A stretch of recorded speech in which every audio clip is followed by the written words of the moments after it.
Escuchas sectorfm.com.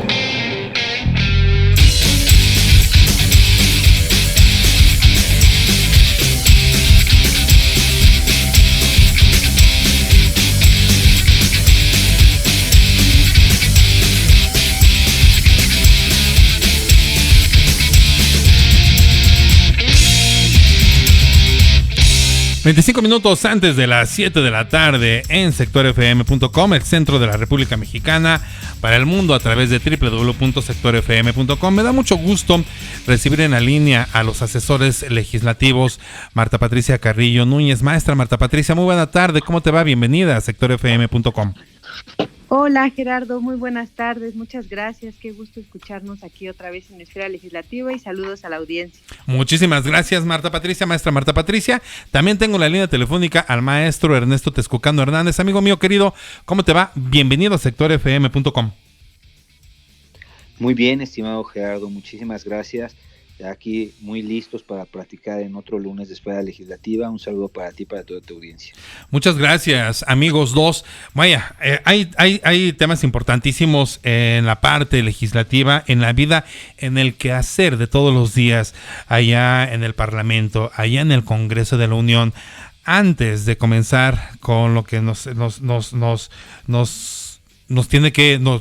nuestro tema, antes de comenzar con nuestros temas, quisiera pedirles, les decía ahorita que los estaba saludando, les decía que a mí me afecta mucho, bueno, me pone muy triste el tema de la guerra, lo que está sucediendo, lo que hemos visto en Ucrania, en Rusia y lo que hemos visto desde el sábado en Medio Oriente. La verdad es que a mí me da mucha tristeza porque creo que las páginas más oscuras de la historia mundial es justamente estas guerras donde se pierden vidas. Antes de comenzar rápidamente, quisiera pedirles a los dos una reflexión sobre lo que sucede allá en Israel con este ataque por parte de Palestina este fin de semana. Maestra Marta Patricia, una pequeña reflexión al respecto, por favor.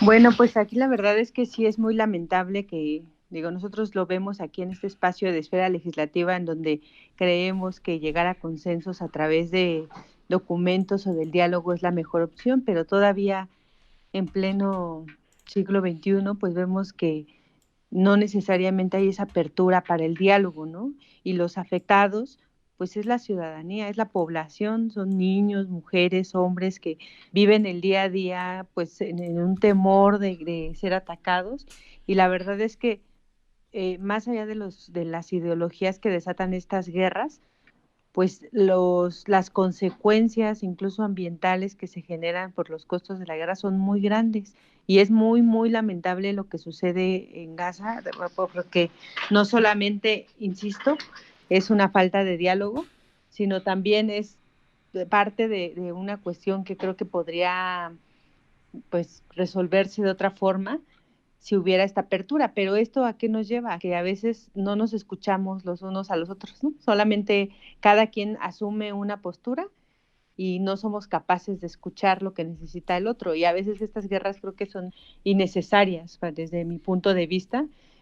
Pues esperemos que la población esté bien y pues que logren parar lo antes posible esta guerra entre Israel y Gaza.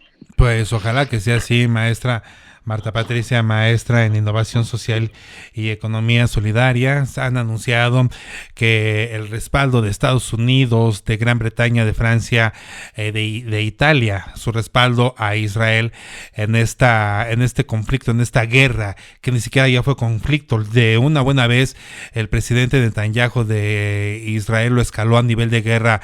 Maestro en periodismo político, Ernesto Texcucano, una brevísima reflexión sobre lo que sucede en aquella región del mundo, maestro. Sí, un conflicto lamentable, una situación que se venía ya reflejando desde hace muchos años en conflictos armados y pues en atentados que se venían perpetrando contra la población civil. Lamentablemente ya llegó a consecuencias que todavía no sabemos cuáles serán. Sin embargo, hasta donde podemos ver será una guerra larga, porque ninguna guerra termina pronto, ¿no?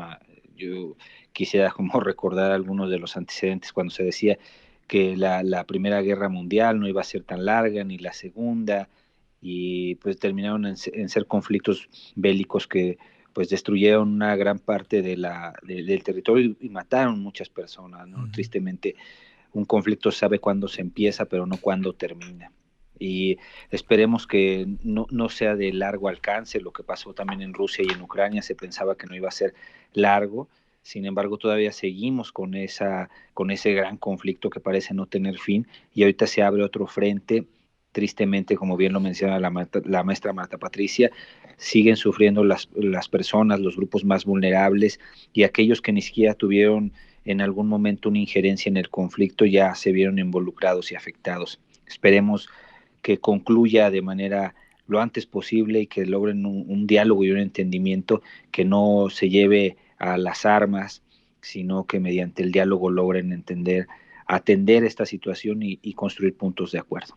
Pues ojalá que sea así, mi queridísimo Ernesto Texcocano Hernández, y digo, habrá que ver cómo afecta a mexicanos. Sin duda alguna todas las guerras afectan, pero vamos a entrar en materia en lo que nos toca, que es el quehacer legislativo en el Parlamento mexicano, en el Congreso de la Unión. Este miércoles 4, maestro Ernesto Texcocano Hernández, vimos la comparecencia suavecita, aburrida, un poco aburrida creo yo, y yo me atrevo a decir con harta, digamos, con hartos datos inflados que casi ni se da ya en este sexenio por parte de la secretaria de Gobernación, María Luisa Alcalde, quien estuvo compareciendo el miércoles pasado en el pleno del Congreso. Habló de diferentes pilares de este gobierno, y uno de ellos tiene que ver justamente con la seguridad en nuestro país. Marcó 3 puntos,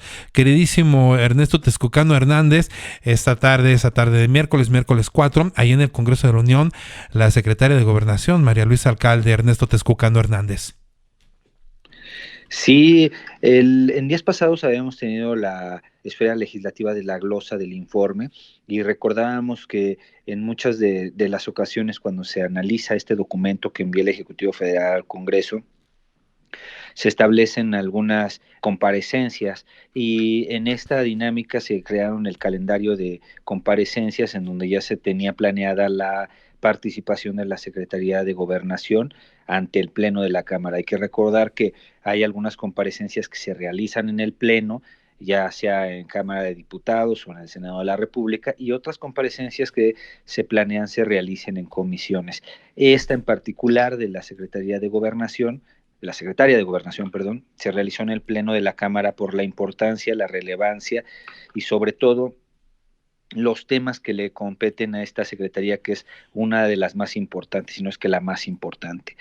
Fue una comparecencia, como bien lo detallas, mi querido Gerardo, en donde pues más allá de los datos que parecen inexactos, muchos de ellos, podemos observar que el tema se empieza a ir hacia lo electoral más que a los asuntos internos que le corresponden a esta secretaría atender.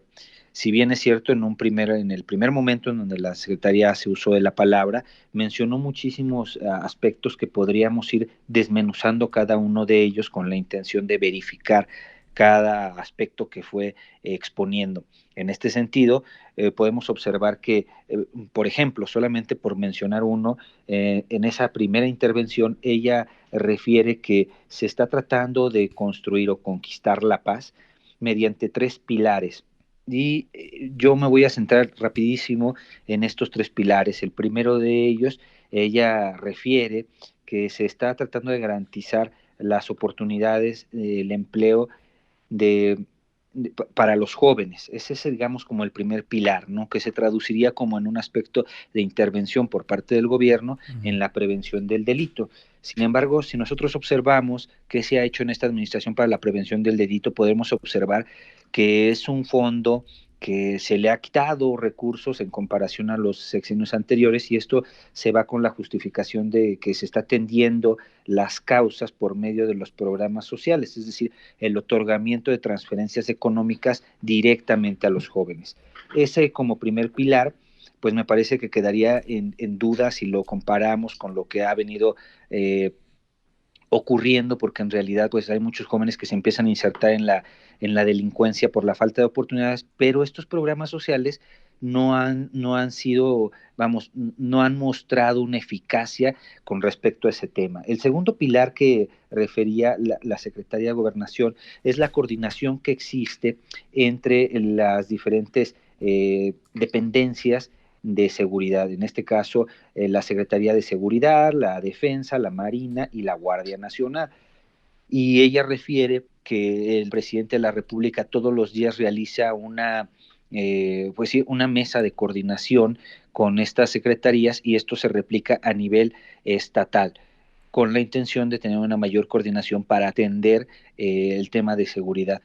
Los datos que muestra la secretaria de Gobernación pues nos reflejan que tampoco ha sido uno de bueno, de los aspectos que han tenido un éxito, digamos, o los resultados que han presentado nos reflejan que esta dinámica, que este actuar, que esta lógica de atender la inseguridad sea la mejor, porque los datos duros, si vemos solamente en el caso de homicidios dolosos, se ha incrementado de manera exponencial, y más adelante veremos con claridad las cifras. Y en el tercer pilar, en el último pilar de estos tres pilares para conquistar la paz, ella refiere la consolidación de la Guardia Nacional con 128,000 elementos desplegados en todo el territorio nacional, y con un respaldo del pueblo, de la ciudadanía, del 80%. Cabe señalar que esta Guardia Nacional sigue estando en manos de la Secretaría de la Defensa, es decir, es una institución prácticamente militar, sin un mando civil, y lo que genera que en realidad pues la seguridad prácticamente se le pasó a la defensa, es decir, se militarizó la seguridad, contrario al discurso que tenía el presidente. Bueno, pues estamos viendo tres pilares, tres vertientes, tres aristas de la materia en seguridad que refirió la secretaria de Gobernación, Luisa María Alcalde Luján. Y bueno, pues preguntas, aquí ya hemos platicado Ernesto Texcocano Hernández y lo refería la maestra Marta Patricia en algún momento, y bien específico. No está mal que se hagan estas inversiones en los jóvenes, lo que está mal es que no tienen un plan de retorno de la inversión, es decir, no tienen a bien o muy claro cómo evaluar que lo que están haciendo realmente tenga el efecto que se espera. Por una parte, por otra parte, Ernesto Texcocano, la Guardia Nacional, bueno, pues hemos visto toda la polémica que se ha gestado, que se ha generado en estos años de la creación de la Guardia Nacional. Eficaz la Guardia Nacional cuando vemos lo que está sucediendo allá en Chiapas con todo el tema de migración, que ya ahorita lo vamos a abordar porque también habló de migración Ernesto Texcocano, pero con todo lo que está sucediendo allá, con esta irrupción del cártel Jalisco Nueva Generación allá en Chiapas, y que el presidente dijo, pues nada más no se dejen dominar, ¿no? Como si los que estuvieran ahí, como si los paisanos de Chiapas, los connacionales de Chiapas tuvieran, bueno, pues las armas, o tuvieran el know-how o el cómo para poder decir, oye, tú no vas a venir a dominar, ¿no? Y vemos un mutis, una inacción de la Guardia Nacional, por lo menos allá en Chiapas, que espanta a Ernesto Texcocano. Sí, es una situación que no refleja y que no empata con el discurso de la Secretaría de Gobernación, ¿verdad? Parece como que nosotros estuviéramos viendo, y la población que está siendo afectada por esta situación de la irrupción de estos cárteles en todo el territorio, parece que no se ven reflejadas en las palabras, o no alcanzan las palabras de la Secretaría de Gobernación a reflejar esa realidad. Si bien es cierto, en cada comparecencia, pues el funcionario de gobierno pues viene a defender su posición, sus ideas, la toma de decisiones que hicieron en algún momento, pero esto en realidad en muchas ocasiones no lo puede reflejar la realidad. Tal es así que pues digamos, en el diseño de las comparecencias cuando se hace en la Cámara de Diputados, pues se tiene una realidad como, vamos a decirlo, las diputadas o diputados que pertenecen a los distritos, a los diferentes distritos electorales, los 300 o los plurinominales, pues tienen un contacto con la población mayor, y esto genera que puedan tener o recoger las necesidades de la población de manera directa y venirlas a presentar aquí al Parlamento. Es por ello que muchos diputados, sobre todo diputadas y diputados de oposición, le reclamaban esto a la secretaria de Gobernación, que en realidad pues los discursos que ella venía a proponer y la forma en la que estaba planteando la estrategia de seguridad, en este caso para, otra vez repito, conquistar la paz, parecía que no empataba con la realidad. Y como bien lo refieres, estimado Gerardo, esto solamente durante lo ocurrido en días pasados en Chiapas, pero podemos observar en el tema de seguridad que en todos los estados hay focos rojos que son muy difíciles de atender, y que a pesar de la irrupción de la Guardia Nacional, de la Sedena y de las policías locales, pues no ha sido suficiente. En esta comparecencia que la vimos el día miércoles, bueno, pues le decían a la titular de Gobernación: es que usted no conoce Tierra Caliente en Guerrero, no ha ido a Michoacán a ver cómo es el tema, ¿no? Entonces, vaya, es muy fácil subirse a la tribuna, ser titular de la Segov y hablar desde acá. Lo que sí me llamó mucho la atención es que por ahí hubo un diputado que agradeció la presencia de Luisa María Alcalde Luján, porque bueno, pues en fechas anteriores dijo este diputado, que no se me escapa el nombre en este momento, que bueno, pues no había un secretario de Gobernación porque estaba muy ocupado tratando de ser una corcholata importante, en clara referencia a Dan Augusto López. Pero por otra parte, maestra Marta Patricia Carrillo Núñez, la titular de Segov, la titular de la dependencia que está ahí en Bucareli, Luisa María Alcalde Luján, también habló de migración, un tema que bueno, pues ya hemos platicado aquí.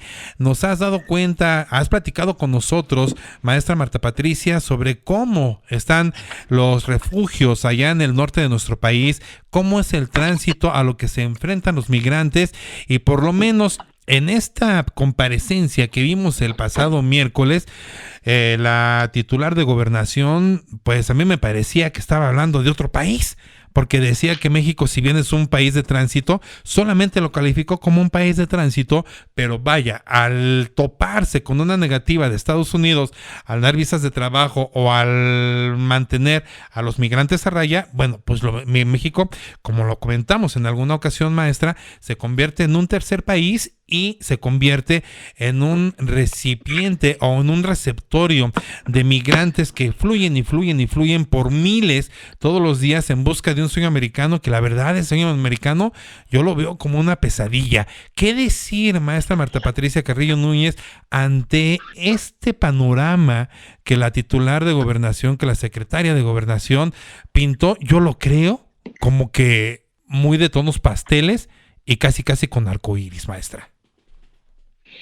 Sí, pues fíjate que en temas de migración, la verdad es que pues lo que señaló la secretaria, pues no es suficiente. Si bien se crearon, o ella señaló que se había reducido la migración, porque se están haciendo las políticas suficientes en México para reducir la pobreza, y que entonces esto eliminaba los factores de migración, pues eso si lo vemos en estadísticas, pues no es cierto.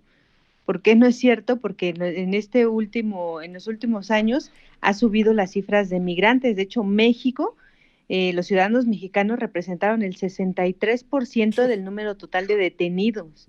Es decir, que seguimos siendo el país que más migrantes envía a Estados Unidos. Entonces, tenemos cifras de que los mexicanos han sido detenidos y fallecidos en su intento de cruzar la frontera. Lo que vemos, o las cifras que citó, es interesante lo que mencionas, porque pues hay una cosa es citar las cifras y otra citarlas en un contexto específico, porque si bien las cifras nos sirven para argumentar correctamente, pues también las estadísticas pueden ser usadas para mentir, aparentemente diciendo la verdad, o maquilladas representando lo que yo quiero que se resalte. Algunas de las cifras que nos dio la secretaria de Gobernación son cifras de otros países. Por ejemplo, cuando decía que se frenó la intención de migrar, estaba citando cifras de Honduras y de El Salvador, que yo desconozco si se ocupó fuentes oficiales, pero no estaba hablando de los mexicanos. Ahora, ¿por qué es importante esto? Porque recordemos que cuando vino esta ola migrante centroamericana, los principales problemas que teníamos en el país tenían que ver con la demanda que había de los ciudadanos mexicanos o con la creencia de nos van a venir a quitar nuestros empleos, y además estaban generando ya como zonas pues de difícil acceso y de vivienda para estas personas migrantes. Entonces, para esto el gobierno mexicano lo que hizo fue crear como una red de cooperación, principalmente con El Salvador y Honduras, para que replicaran programas como Sembrando Vida o Jóvenes Construyendo el Futuro, a fin de frenar la migración. ¿Esto es suficiente? No. ¿Esto es competencia del Ejecutivo Federal? Tampoco, porque fue un acuerdo, fue una idea que le dio el Ejecutivo Federal a El Salvador y a Honduras. Sin embargo, la implementación depende de estos dos países. Lo que señaló, por ejemplo, la secretaria de Gobernación es que en México se habían generado 230,000 empleos, pero eso, pues si nosotros analizamos las cifras de desempleo, no es para nada como que una cifra que de verdad detenga la migración en México. De hecho, por ejemplo, este hecho de que señalara que estos mismos programas se iban a implementar en Guatemala, Belice y Cuba, pues digo, me da mucho gusto si es que esos países implementaran estos programas, pero evidentemente con alguna inversión que los haga sostenibles. Sin embargo, si vemos las cifras en México, como ya lo vimos aquí en otra esfera legislativa, pues en realidad todavía seguimos expulsando ciudadanos mexicanos, todavía siguen yéndose a Estados Unidos en busca de mejores oportunidades. Entonces hay que tener muchísimo, muchísimo cuidado con eso, de cómo usamos las cifras, porque un poquito saltando en el mismo tenor, la secretaria de Gobernación vino a citar cifras del INEGI para hablar de la pobreza y la desigualdad.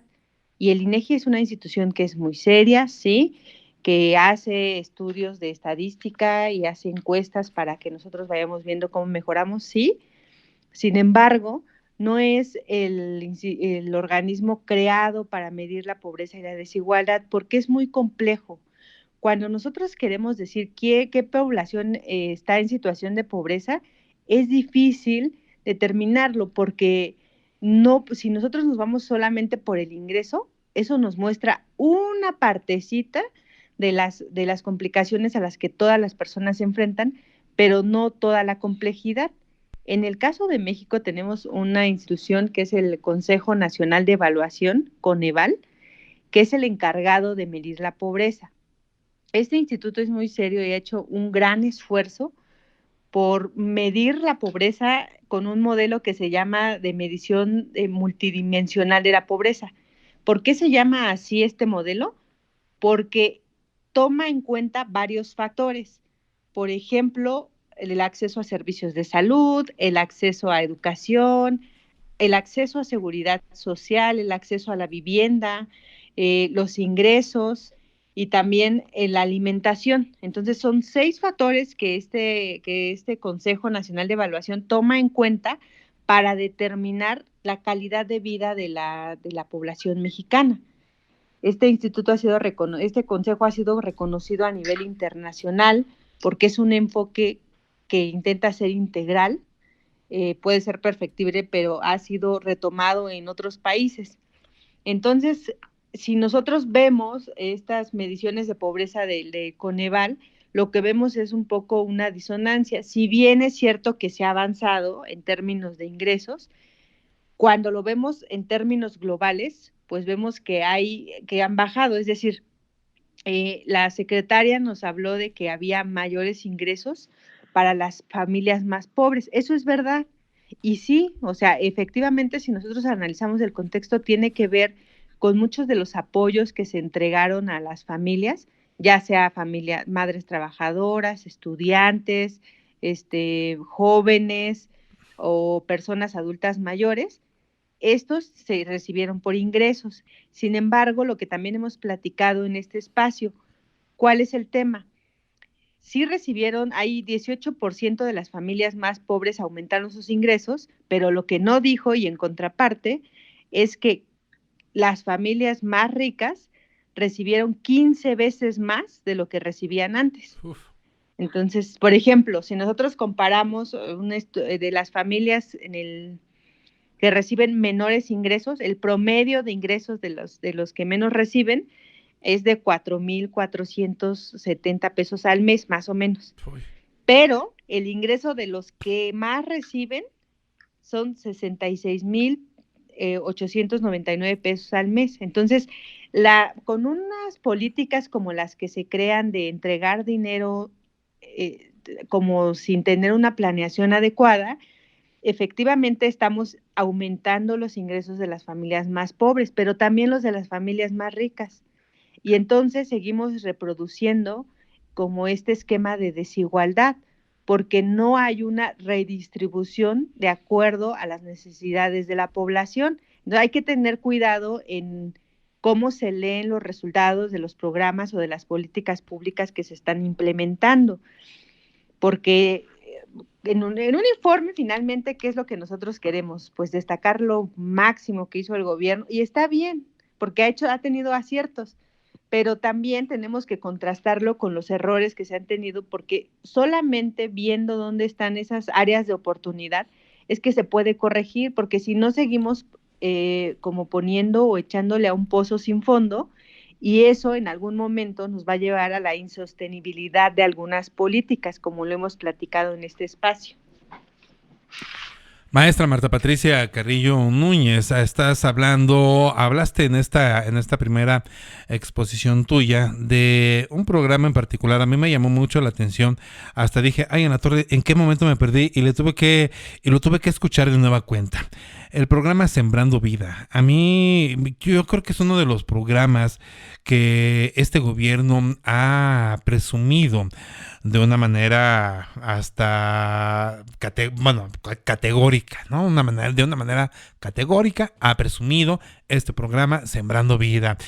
Y estaba escuchando a la secretaria de Gobernación y dijo, lo vamos a implementar en Belice, en El Salvador y en Ecuador. Me quedé como pensando, dije, a ver, que una de las partes esenciales es la no intervención en las políticas de otros países. No sé, tal vez me perdí un poco ahí, dije, no entendí muy bien a qué se refería con ello de implementar un programa que ha funcionado en México y que ha sido un programa, digamos, eje de la Rectoría del Estado. ¿Cómo lo van a poder implementar en otros países, con otros contextos, con otras sociedades, con diferentes necesidades, y que a lo mejor incluso podrían decir, bueno, ¿y esto qué? ¿Cómo? Ahí sí me perdí. ¿Crees que pudieras aclararnos, ahondar un poquito más en eso? Porque yo no comprendí bien de qué iba el tema. Mira, lo que pasa es que hay problemas, ahorita como vivimos en este mundo, en esta sociedad globalizada, hay problemas que efectivamente tienen que atenderse con cooperación con otros países. El tema de migración definitivamente es un tema que debe atenderse en cooperación con otros países. En los últimos años lo que hemos visto es que la ola migratoria del sur de América y de Centroamérica al norte ha sido masiva por diferentes circunstancias, ¿no? Que cada país, El Salvador, Honduras, Guatemala, Belice, tienen sus propias circunstancias.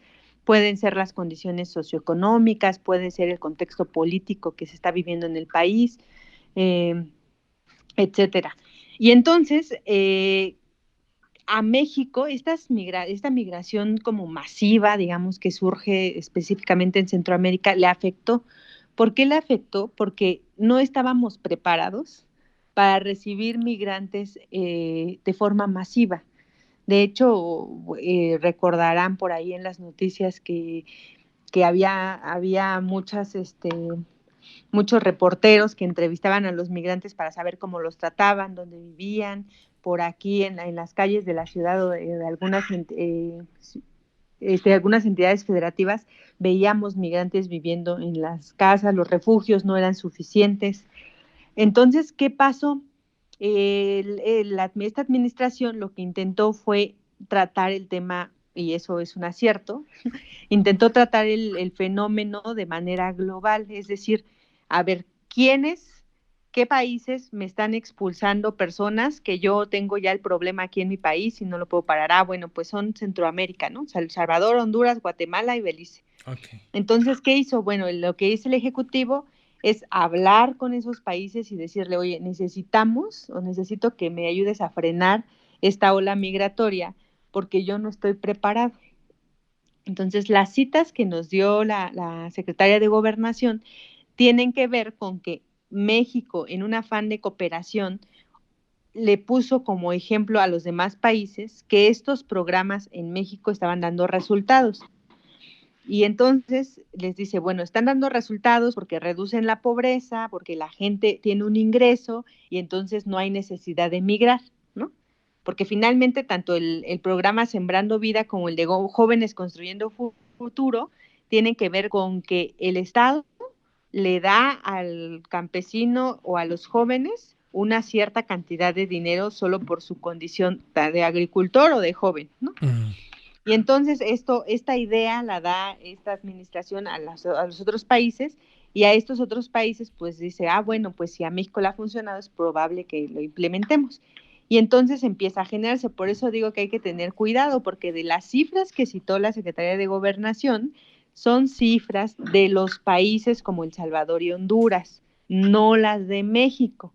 Entonces, pues no, eso yo no sé si es confiable o no, habría que investigarlo, pero finalmente este tema de migración sí es un tema que no se puede tratar únicamente, no lo puede tratar únicamente un país. En el caso de México, por ejemplo, con Estados Unidos también el tema migratorio es muy complejo, pero no es un tema que únicamente le competa a México, ¿no? O sea, un poco el discurso estadounidense o del titular del Ejecutivo gringo, especialmente en la otra administración, es problema de México, que México lo resuelva, yo lo resuelvo con un muro, ¿no?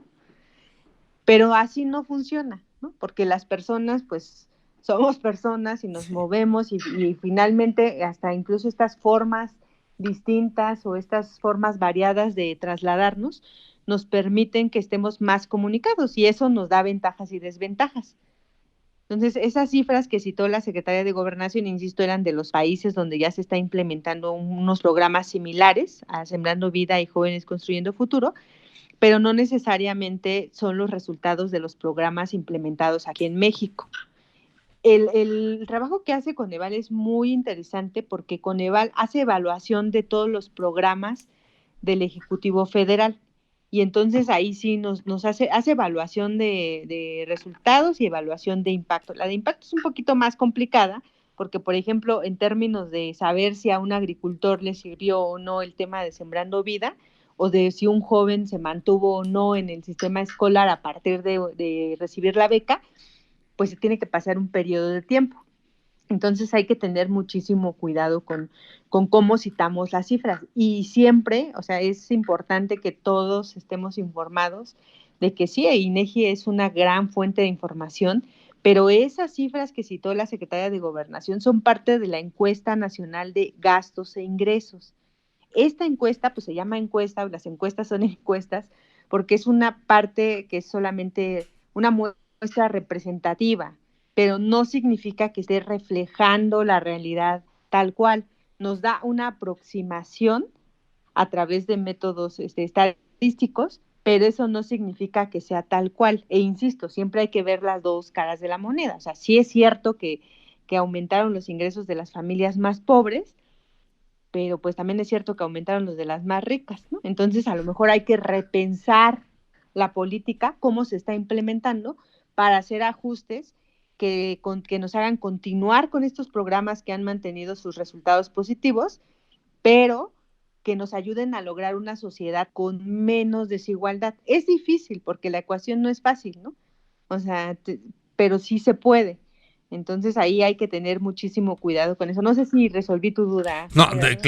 claramente que sí, maestra, sí, por supuesto que sí. Para entender de qué va el tema, hay que entender primeramente cómo son los programas que están implementándose y bueno, en este orden de ideas, ver el conflicto migratorio, este fenómeno migratorio que han dicho los expertos que vamos a tener, con el que vamos a tener que vivir de aquí en adelante, pues entonces sí hace mucho sentido y es claro.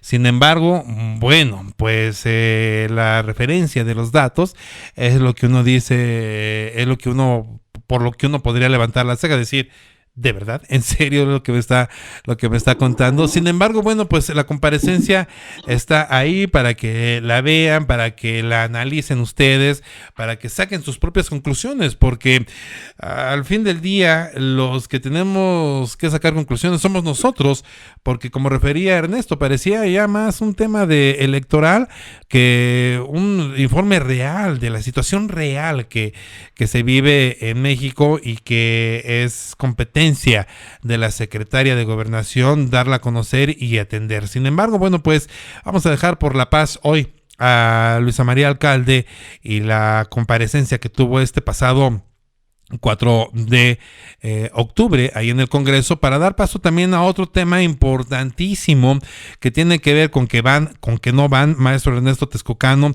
los diputados al Pleno, y tiene que ver con algo que, bueno, pues ya existía, que es el voto electrónico, y que este voto electrónico, creo yo, déjame pensar que tengo un poquito de razón, se implementó a partir de la pandemia, este voto electrónico, y que bueno, pues el día de hoy está tratando de instaurarse o ponerse ya como parte del reglamento de actividades de los diputados y diputadas en el Congreso.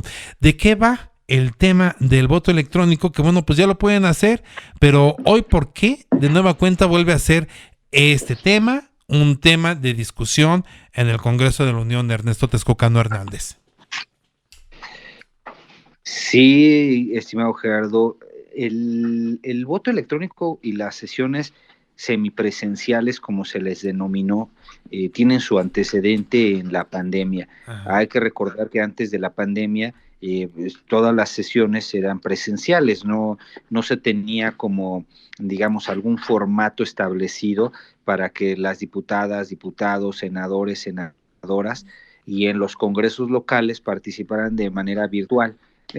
Y ya había algunas propuestas de legisladoras y legisladores para reformar la ley orgánica del Congreso y el reglamento o los reglamentos en ambas cámaras para que se pudieran llevar a cabo estas sesiones de manera virtual o los votos de manera virtual.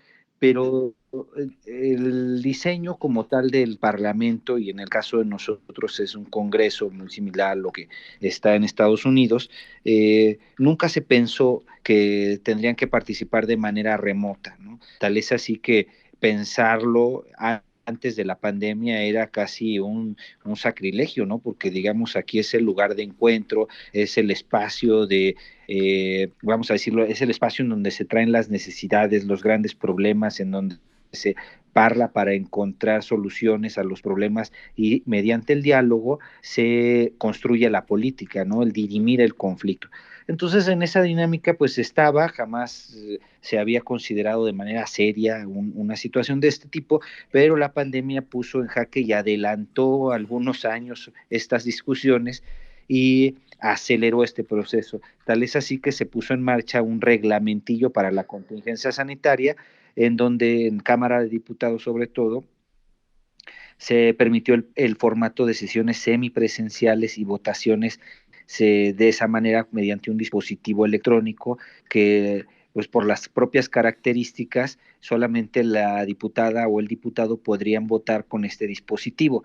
Ahora bien, ¿qué ocurrió? Pues una serie de situaciones que podríamos desmenuzar de manera muy breve o de manera muy extensa, si también así en algún momento podemos inclusive hacer un programa justamente de las decisiones que se tomaron en la pandemia, y justamente entraría este que fue el tema esencial, que fueron las votaciones, porque ahí se refleja la voluntad del representante parlamentario. Pero vaya, nada más centrándonos en este dictamen que ahorita la maestra Marta Patricia entraría a fondo del detalle. Lo que ocurrió fue que en ambas cámaras se estableció una dinámica para la participación de legisladoras y legisladores que lo pudieran hacer a distancia y no vinieran todos al pleno para no concentrar el número de personas. Y que era lo que se hacía en las sesiones semipresenciales, los grupos parlamentarios, de acuerdo a su proporción, al número que cada uno tiene, tenía que presentar a algunos integrantes que estuvieran en el pleno y los demás de manera remota. ¿Para qué? Para que no se concentrara todo el pleno en un solo lugar y esto evitara los contagios de COVID-19. Eso se hizo en el pleno y se hizo en comisiones. ¿Qué es el resultado? Lo podemos ver si nosotros seguimos alguna de esas sesiones semipresenciales o reunión de comisiones que se pueden ahorita verificar en alguna de las plataformas electrónicas, ya sea en YouTube, en Facebook, inclusive todavía están los videos. Pues había un gran desorden, honestamente, y era difícil inclusive pues recabar las voluntades, pero con el sistema electrónico ya se quedaba sentado cuál fue su voto, si primero el quórum, después el voto y el sentido del voto, y en ese sentido ya quedaba establecido con toda claridad su participación, el voto que realizó y la forma en la cual fueron procesando todos los asuntos desde la legislatura pasada. Recordemos que esto se vino en 2020. Y en esta legislatura el reglamentillo todavía tenía vigencia hasta que concluyera la contingencia sanitaria, situación que ocurrió en mayo de este año, y por eso ya el reglamentillo ya no podía operar. ¿Qué fue lo que en consecuencia? Pues aquí en Cámara de Diputados, la Comisión de Reglamento y Prácticas Parlamentarias puso en marcha una reunión o varias reuniones para reformar el reglamento a petición de diputadas y diputados que ya habían presentado iniciativas y tratar de incorporar dentro del reglamento las sesiones virtuales o semipresenciales y el voto electrónico. ¿Qué pasó en Senado de la República? Pues en el Senado de la República no tienen esta dinámica de querer reformar su reglamento, más bien aprobaron un acuerdo parlamentario entre las diferentes fuerzas políticas para que se pudieran realizar estas sesiones virtuales o semipresenciales con el voto a distancia, no mediante un dispositivo, sino más bien que el senador o senadora se conectara a la reunión y de viva voz pudiera realizar su manifestación en contra o a favor. Esto fue lo que pasó en el Senado, es lo que tienen vigente actualmente en el Senado este acuerdo. ¿Por qué? Porque así lo decidió la Cámara y en toda su libertad que tiene para poderlo hacer, fue la forma en la cual le dieron cauce a esta situación tan compleja que puso la pandemia. Ahora, actualmente estamos en una coyuntura. Esta coyuntura exige que se defina un método de participación de legisladoras y legisladores. ¿Por qué? Porque ya veníamos de un modelo que había acelerado la participación de diputadas, diputados, senadoras, mediante dispositivos electrónicos, es decir, cambió el diseño del Parlamento y muchos legisladoras y legisladores que formaron parte de la anterior dinámica quieren o buscan conservar el voto electrónico y las sesiones semipresenciales. Cada quien puede tener su punto de vista respecto a esto e insisto, podemos hacer un programa diseñado nada más específicamente para este tema y evaluar cómo se hizo en los congresos locales y a nivel federal, pero a mi muy particular punto de vista, a mí me parece que se tienen que afinar muchas cosas, sí, pero es bueno que exista esta posibilidad porque el Parlamento pues parece una institución que todavía parecería que quisieran seguir todavía como hace 200 años se hacían las leyes, cuando en realidad ya hay muchos métodos electrónicos para poderlo hacer. En consecuencia, actualmente parece ser que mañana o el día miércoles se puede votar este asunto en el Pleno y en consecuencia en Cámara de Diputados ya se tendría en el reglamento la posibilidad de convocar a sesiones semipresenciales tanto en el Pleno como en comisiones y el voto electrónico. Mientras que en el Senado, insisto, solamente se tiene un acuerdo y probablemente no reformen su reglamento. Suena un tanto cuanto complejo, maestra Marta Patricia Carrillo Núñez. Si de por sí hemos visto de repente en las sesiones que los diputados pues llegan, digamos, no quiero adjetivizar, pero llegan y se duermen en los plenos o en las comparecencias o en las discusiones, se duermen, pues un trabajo remoto que bueno, parte de la pandemia nos dejó esta cultura de tratar de trabajar remotamente. No sé si tú me dirás, maestra Marta Patricia, si esto pudiese ser benéfico para tantos temas que se tienen que tratar en el Congreso de la Unión para una vida legislativa tan boyante, tan vibrante, pudiera aplicar que los diputados, las diputadas pudieran estar trabajando a distancia y bueno, emitir su voto a distancia. Me parece que nos falta un poco de cultura para poder tener un trabajo justamente a la distancia, maestra Marta Patricia Carrillo. Sí, pues fíjate que es interesante porque justamente la pandemia a todos, no solo al Congreso, yo creo que nos puso como muchas áreas de oportunidad de frente que tenemos que ver si podemos aprovechar o no las aprovechamos. Y una de estas es la incorporación de la tecnología al quehacer cotidiano. Si bien es cierto que la tecnología es una herramienta que nos ayuda a ser más eficientes y a conectarnos sin necesidad de tener una movilidad, pues también tiene desventajas, porque a veces es más fácil que uno pierda la atención, a veces es más fácil que creas que puedes estar en dos cosas a la vez. Y entonces el trabajo legislativo es un trabajo que es, pues que tiene un grado de complejidad y de seriedad que los 500 que están aquí, por ejemplo, en la Cámara de Diputados, pues son personas que son privilegiadas, porque en un país de 130 millones de habitantes, ser el representante de esos 130, o sea, es una tarea compleja. Entonces, ¿el Congreso debe renovarse? Sí.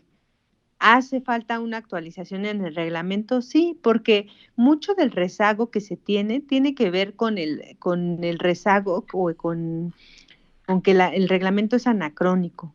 El reglamento necesita modificarse y no solamente el reglamento de la Cámara de Diputados, yo diría que también el reglamento del Senado e incluso tendríamos que modificar la ley orgánica del Congreso para que hacer un poquito más eficiente el trabajo de las comisiones. Las comisiones son órganos auxiliares que cuando los diputados que están en su derecho presentan cualquier iniciativa, las comisiones a través de un análisis determinan si es viable o no la propuesta de los legisladores.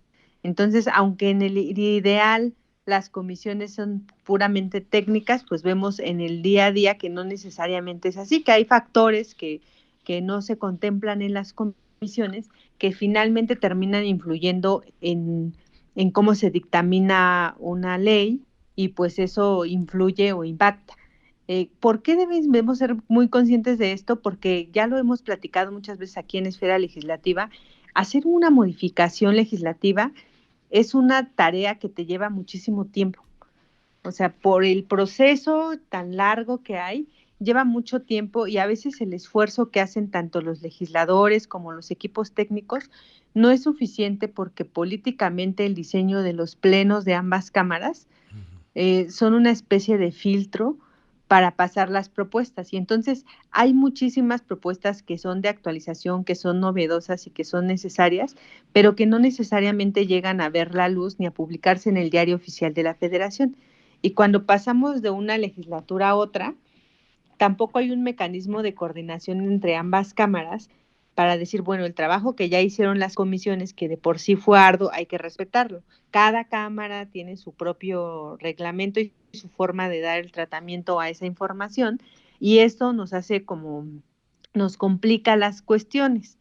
Entonces, la propuesta que existe aquí en la Cámara de Diputados para modificar el reglamento es valiosa, tiene la intención justamente pues de incorporar la parte tecnológica a las sesiones, tanto del Pleno como de las comisiones, pero desde mi particular punto de vista tiene varios desaciertos, porque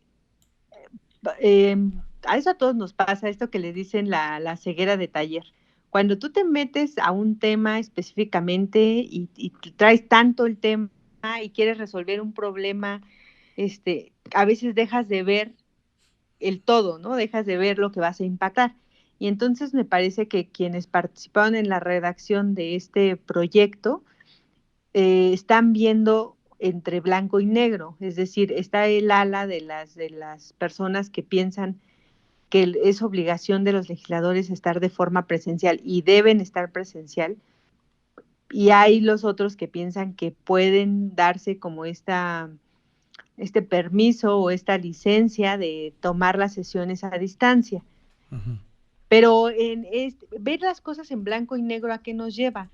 A tener un diálogo y un discurso ni siquiera centrado en la problemática real, que la problemática real es cómo hacer eficiente el trabajo legislativo. Entonces, si lo vemos en blanco y negro, nunca vamos a encontrar los matices. ¿Qué es lo que tendríamos que estar viendo de cara a esta posible modificación del reglamento? Bueno, que va a ser una modificación que va a operar no solo para lo que resta de esta legislatura, es este año, sino que va a operar para todas las futuras legislaturas. Y que además sí es necesario incorporar la tecnología, pero en los términos posibles. Es decir, no tiene sentido crear o poner en el reglamento algo que todavía no existe o algo que nos imaginamos de manera distinta, en vez de estar reglamentando lo que ya se conoce.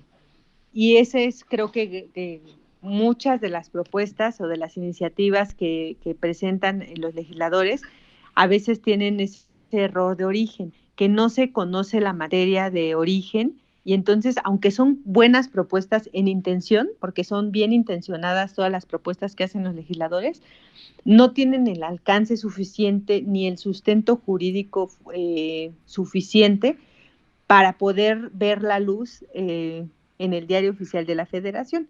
Y entonces creo que esto es lo que hay que tomar en consideración. Ahora, tú lo mencionaste hace un momento. Por ejemplo, si nosotros vemos la glosa en esta vez, pues la verdad la cantidad de legisladores que hay en el Pleno es muy poquita, o sea, son muy poquitos legisladores los que están, y puede o no gustarnos lo que esté diciendo los representantes del Ejecutivo, pero sí representan una figura importante porque están rendiendo cuentas, o sea, es lo que se intenta rendir cuentas, y en este ánimo de respeto, pues sí tendrían que estar asistiendo los legisladores, pero eso no quita de ninguna manera la incorporación de nuevas tecnologías para acelerar y hacer más eficiente el proceso legislativo. Entonces siempre hay que ver más allá del problema que queremos resolver para poder hacer un reglamento que nos permita operar como poder legislativo de una manera más eficiente. Vaya, pues, nos hace falta aterrizar la idea. Entiendo, maestra Marta Patricia, hace falta aterrizar la idea, hace falta, creo yo, por lo que te estoy escuchando, concluyo, un mayor conocimiento, mayor contexto, para que estas propuestas que nos platicas, nos comentas, son buenas propuestas, realmente tengan una salida, tengan un cauce. Entonces, bueno, pues, habrá que trabajar en ellos, sin duda alguna, o sea, pero también entender que están ahí y están ahí por algo también, ¿no? Para concluir, maestro Ernesto Texcocano Hernández, otro de los temas es a manera de introducción. Yo creo que la siguiente semana lo tendremos aquí en Esfera Legislativa para desarrollarlo un poco más, este tema de la sustitución de estos programas, el Fondo Nacional de Desastres y el Fondo para la Prevención de Desastres Naturales, el FONDEM, y el FOPREDEM. Estos dos proyectos, estos dos programas que, bueno, pues se han ido en esta idea de simplificación orgánica, si mal no recuerdo, y que han dejado ya en la, digamos, en en la orfandad, déjame ponerlo así, en la orfandad ejecutiva a muchas regiones del país que son foco o son objetivos de los desastres naturales. No quiero decir objetivos porque al fin del día pues, son desastres naturales, pero están en lugares estratégicos donde ocurren y ocurren seguido.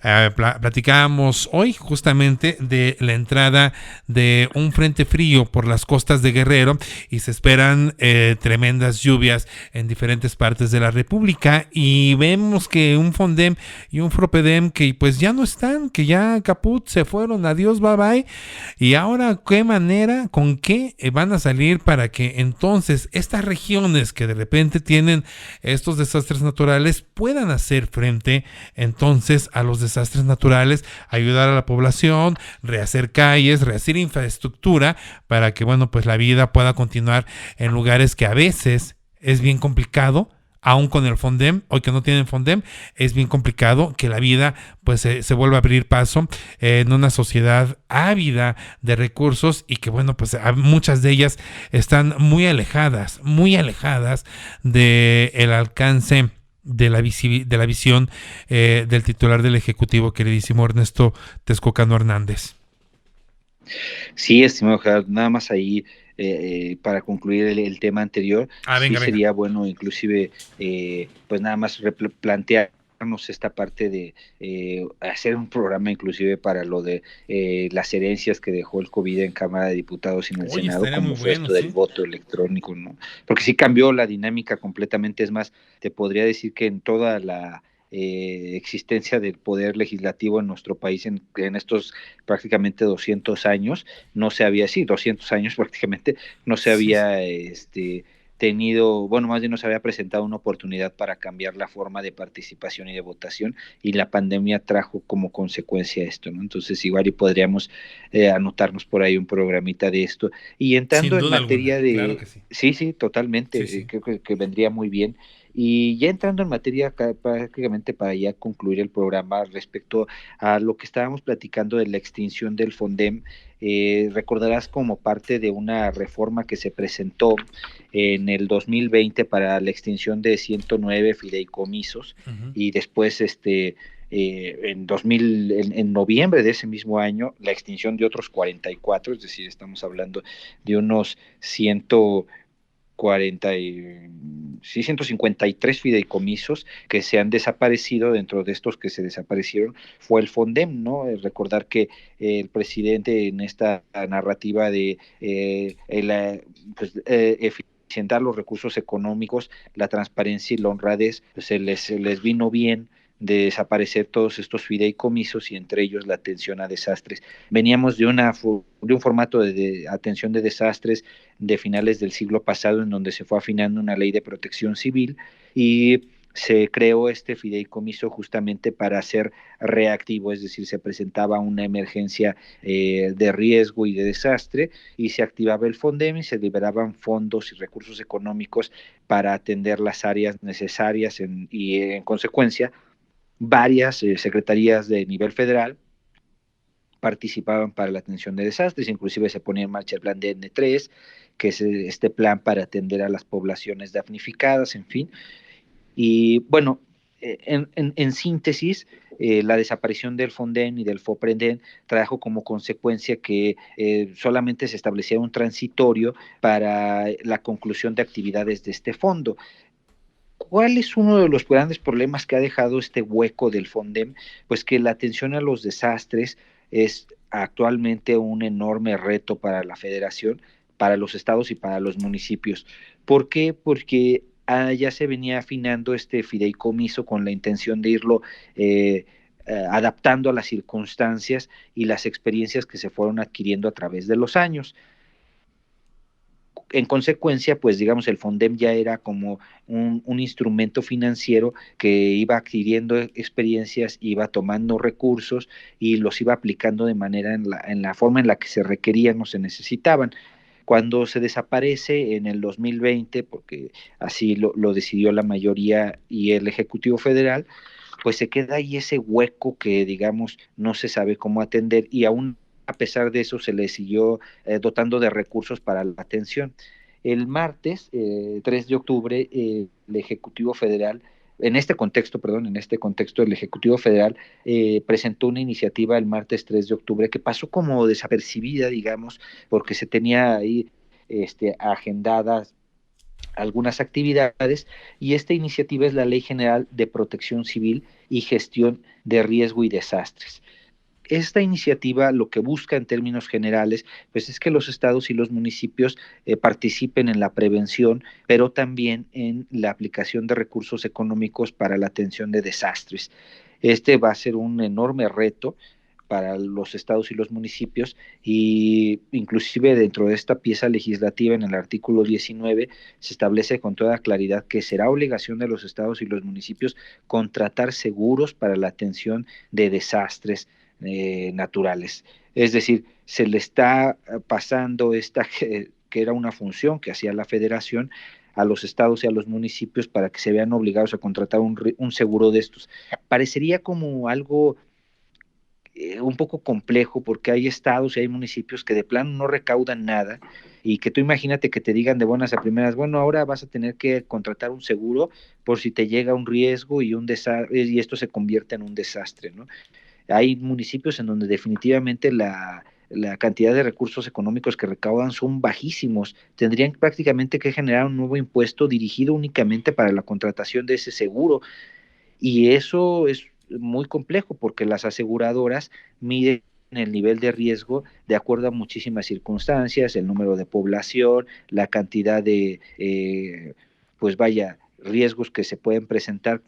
No es lo mismo que se está en una zona costera a que si está en el centro, cerca de una situación volcánica. Es decir, será muy complejo, será todo un reto. Y bueno, en términos generales, esta fue la pieza legislativa que se presentó. Podríamos hablar mucho de la pieza legislativa porque va a dar mucho de qué hablar, sobre todo porque sí tendrá un impacto presupuestal inclusive también creo yo, para la federación, los estados y los municipios. No va a ser un tema sencillo, y actualmente, a pesar de que ya se tenía un recorrido largo de finales del siglo pasado para la atención de desastres, actualmente podemos ver que esta administración está cambiando esa lógica y le heredará a la siguiente administración, y de aprobarse esta nueva legislación, le daría a los estados y a los municipios un verdadero problema, una papa caliente que no sabemos cómo lo podrían gestionar. Esta iniciativa apenas se presentó, se turnó a comisiones, falta la discusión, la deliberación en esta Cámara, después en la Cámara de Senadores, y ver si es que pasen sus términos, que de acuerdo a la dinámica que hemos visto en la legislatura pasada, y esto, cuando algo le interesa al Ejecutivo Federal, no se le mueve ni una coma, tal es así que así lo ha mencionado, como en el caso del presupuesto y en muchísimos otros casos. Pero este tema en particular, si lo llegáramos a retomar en la esfera legislativa del siguiente lunes, sería importante recordar que es consecuencia de una decisión de la desaparición de estos 109 fideicomisos, y después de estos 44, que forman parte de estas decisiones de gobierno que probablemente pudieron ser mejor pensadas, pero en un buen momento, así que aplicaron la doctrina de shock, y mientras todos estábamos en la pandemia, le desaparecieron toda esta cantidad de fideicomisos, y en consecuencia también se ha adelgazado la posibilidad del gobierno para atender ciertas áreas que eran prioridad.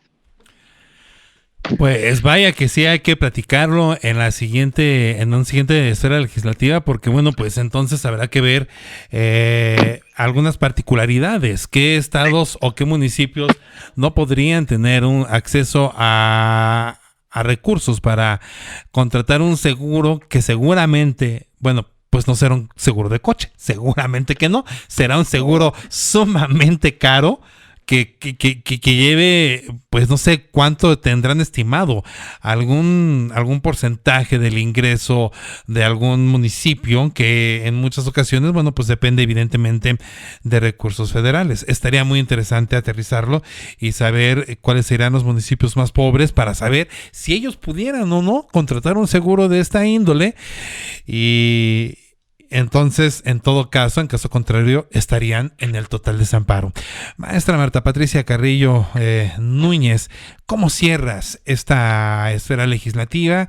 3 temas importantísimos: la comparecencia de la Secretaría de Gobernación, el tema del voto electrónico y ahora esta iniciativa que pretende echarle una papa caliente, como bien refiere Ernesto Texucano, a municipios y otras entidades y otros, digamos, otras, ¿cómo se llaman? Municipios, estados, etcétera. Y entidades federativas. Exactamente. ¿Cómo la terminas esta esfera legislativa, maestra? Pues mira, finalmente todo lo que se hace en el Congreso, bueno, y es importante esto que señala Ernesto, este proyecto es una ley general, que las leyes generales se caracterizan justamente por distribuir competencias en los 3 órdenes de gobierno. Entonces, bueno, yo lo que diría es la importancia de que toda la ciudadanía estemos informados de lo que pasa. Yo sé que a veces es ajeno, o sea, pareciera que si yo vivo, si no vivo en la Ciudad de México, todo lo que sucede en el Congreso me es ajeno, pero pues no es así, ¿no? En realidad todo lo que se hace aquí afecta, y pues por eso hay que estar enterados. Y yo creo que independientemente de si estamos en el Poder Legislativo, si no estamos, si estamos en la Ciudad de México o estamos en cualquier otra entidad federativa, es importante siempre verificar las fuentes de información y hacer análisis tanto para presentar iniciativas, para analizar iniciativas y para analizar los dictámenes en su integralidad en los temas. Porque si nosotros empezamos a segmentar y a querer solucionar problemas únicamente sin analizar, pues digamos como tener un análisis de contexto más amplio, generamos o empezamos a crear propuestas que son parciales e insisto, aunque son bien intencionadas, no llegan a ningún lado.